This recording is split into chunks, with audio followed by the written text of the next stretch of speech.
Oi, pessoal, bom dia, tudo bem com vocês?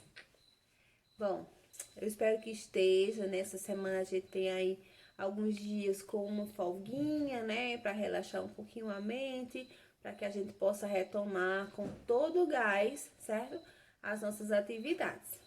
Então, a gente, na verdade, hoje a gente já tem atividade referente a segundo bimestre, viu, gente? Mas vocês vão estar recebendo na folha e vocês vão responder, mas vocês não vão colar essa semana, porque vocês estão me entregando o caderno para que eu possa corrigir e fechar essa nota de vocês de produção textual. Então, durante essa semana eu vou fazer essa correção. Semana que vem, quando eu entregar para vocês, certo? Esse caderno, já com a capinha de segundo bimestre, vocês vão recortar na linhazinha pontilhada que tem na folha e vão colar todas as folhas nesse caderno de produção, na sequência, na frente e no verso do caderno, certo? Usando pouca cola, certo? Usando, cortando realmente a linha pontilhada para que possa caber na folha do caderno de vocês, viu? Então, não esqueçam. Essa atividade vocês vão colar só semana que vem, quando eu devolver o caderno para vocês. Então, nesse bimestre, a gente vai trabalhar conto, certo? Então, a gente sai do gênero dramático, que é aquela questão de encenação, e a gente entra no gênero narrativo, né? Com narrador, com personagens. É um gênero que a gente já estudou lá no sexto ano. Só que no sexto ano a gente estudou Conto Maravilhoso, que era aquele conto de fadas e tal. Esse bimestre, no oitavo ano, nós vamos estudar conto de aventura, que é o nosso primeiro conto. Vamos estudar conto de humor e conto de suspense. Então, são alguns tipos de conto, certo? Um pouquinho mais evoluídos, podemos dizer assim, para a faixa etária de vocês, destinado à faixa etária de vocês. Então, eu vou ler para vocês um pedacinho aqui do início desse conto. A doida habitava um chalé no centro do jardim maltratado, e a rua descia para o córrego onde os meninos costumavam banhar-se. Os três garotos, desceram manhã cedo para o banho e a pega de passarinho, só com essa intenção. Mas era bom passar pela casa da doida e provocá-la. As mães diziam o contrário, que era horroroso, poucos pecados seriam maiores. Dos doidos devemos ter piedade, porque eles não gozam dos benefícios com que nós, os sãos, fomos aquinhoados. Como era mesmo a cara da doida, poucos podiam dizê-lo. Não aparecia de frente e de corpo inteiro, como as outras pessoas conversando na calma. Só o busto, recortado numa das janelas da frente, as mãos magras ameaçando. Os cabelos brancos e desgrenhados, e a boca inflamada, soltando xingamentos, pragas numa voz rouca. Eram palavras da Bíblia misturadas a termos populares, dos quais alguns pareciam escabrosos e todos fortíssimos na sua cólera.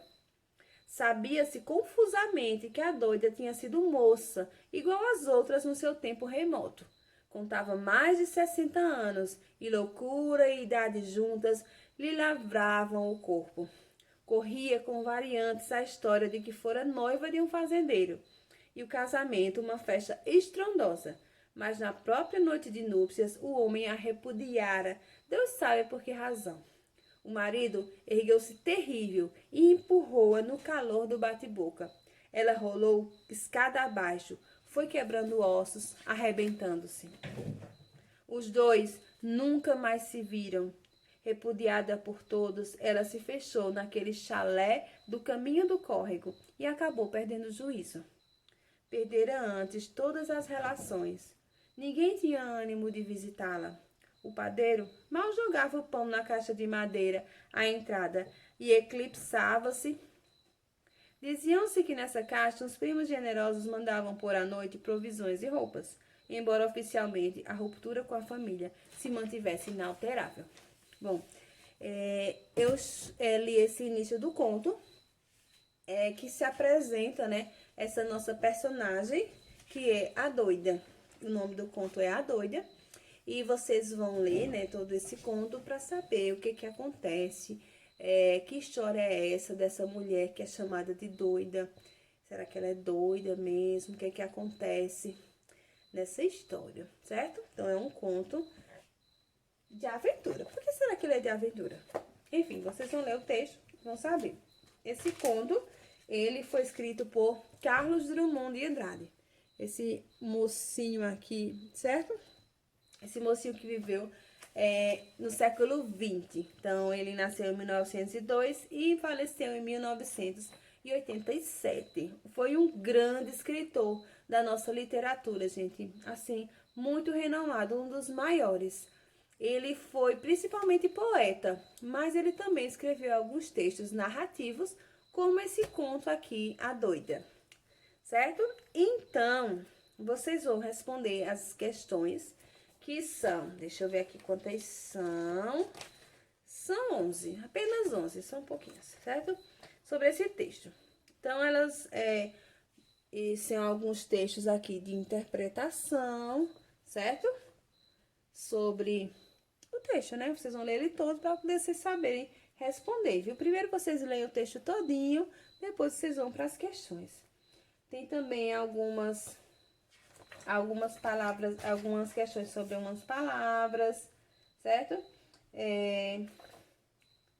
Enfim, aqui é mais a questão de interpretação e a questão de algo que é muito comum, muito presente no conto de aventura, que a gente tem a presença do herói, certo?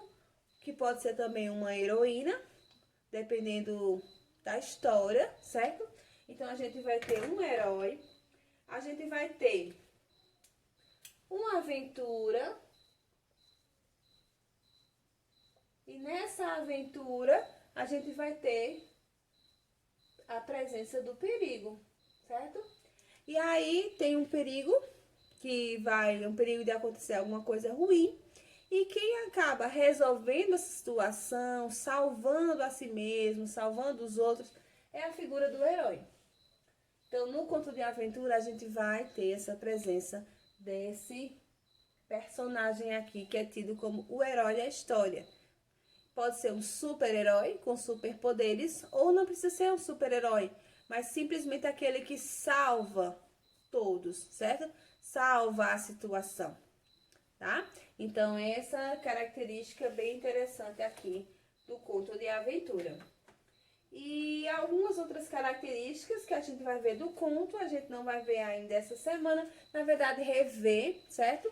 Aquelas características do conto de situação inicial, né, de clímax e tal, a gente vai ver mais pra frente. Esse texto é um texto inicial do conto, pra gente voltar. E a gente lembra também aqueles elementos que são importantes também do conto, que são o narrador, os personagens, né, o tempo, o espaço e o enredo. Nós também vamos trabalhar, certo? Nas nossas aulas seguintes. Então, para início, vocês vão fazer essa atividade. E aí, certo? Vocês vão ter uma produção de texto. Eu vou colocar a produção aqui logo no final. Vou explicar logo como é que vai ser. Essa proposta é o seguinte: todos nós nos lembramos de alguma aventura vivida no passado, ou porque fizemos algo errado ou proibido e tínhamos medo de ser descobertos, ou porque era perigoso, ou porque agindo com esperteza e coragem nos saímos bem em uma situação difícil, ou porque agimos de forma solidária com outras pessoas e nos sentimos como um herói. Então, vocês vão transformar essas lembranças em um conto de aventura, procurando envolver o leitor com as emoções vividas naquele momento. Então, vocês vão escolher, certo? Uma história, tá? Vocês vão pensar em uma história em que vocês ajudaram outras pessoas, ou uma história em que vocês escaparam de uma enrascada, ou que vocês fizeram alguma coisa proibida, né? Alguma coisa escondida, que não era para fazer, mas que no final você se deu bem. Então, você vai contar uma dessas histórias em um conto de aventura. Então, para fazer o conto de aventura, o que é que você precisa fazer? Bom, logicamente vai ter que ter o herói, a aventura e vai ter que ter o perigo, viu, gente? Então, você vai apresentar a situação inicial, né? Que é o início, que você vai apresentar os personagens. Então, a gente tem a situação inicial. Como assim, apresentar os personagens? A gente viu aqui no conto da doida que no início ele vai falar porque que ela era doida, né? Vai mostrar, inclusive, onde se passar a história. Então, a situação inicial ela vai fazer isso, viu? Ela vai mostrar esses fatos aí. Quem é, certo? De que se trata, onde foi que aconteceu. Vai situando, certo? Essa história. Então, a gente vai ter um conflito, que é quando acontece uma coisa inesperada, que muda essa situação inicial, que precisa ser resolvida, tá? Então, aqui, quando eu li o conto, eu não cheguei ainda no conflito. Mas vocês vão saber, quando vocês lerem, qual é esse conflito. E aí, a gente tem o desenvolvimento do conto, que é quando vai se desenvolvendo esse conflito, né? Vai se tentando resolver. E aí, a gente chega ao clímax, que é uma parte de grande tensão, quando fica aquela, nossa, o que é que vai acontecer agora? Será que vai dar certo? Será que o herói vai conseguir vencer ou não, tal? E aí chega-se ao desfecho, que é o final da história. E esse final pode ser um final surpreendente, engraçado, triste, um final feliz, um final trágico. Então, vai ter esses 5 elementos, eles devem aparecer no conto de vocês, viu? Então, produzam com muita criatividade. Qualquer dúvida, podem entrar em contato comigo, mas eu acredito que vocês não vão ter muita dúvida, porque é um gênero que vocês já conhecem. Utilizem parágrafos, gente, não é para fazer em um parágrafo só. Então, faz a situação inicial em um parágrafo, depois o conflito, o desenvolvimento, vocês fazem outro, certo? O desfecho em outro. Pelo menos 3 parágrafos, viu, gente? Para que o texto fique organizado. Coloquem um título, também um título bem legal. E se vocês quiserem, certo? Aí eu vou deixar opcional. Vocês podem fazer ainda a ilustração desse conto. Eu tenho certeza que ele vai ficar muito mais legal com uma bela ilustração. Como vocês veem aqui nesse conto, aqui, da doida, a gente tem 2 ilustrações. Tem essa aqui, ó, dos meninos na casa da doida. Observem que aqui tem a sombra dela, né, a silhueta na janela. E aqui a gente tem outra imagem do menino aqui, ó, numa janela. Não posso falar agora, né, que cena é essa, vocês vão descobrir na leitura. Então, vocês podem fazer ilustração também, acredito que vai ficar bem legal, certo? Qualquer dúvida, vocês entrem em contato. A gente se vê na nossa aula online dessa semana, que a gente vai ter a nossa avaliação, certo? E qualquer dúvida, vocês sabem que é só mandar pergunta, só entrar em contato, que eu tô sempre disponível para vocês, tá bom? Então, beijão, uma boa semana, um bom São João para vocês, tá?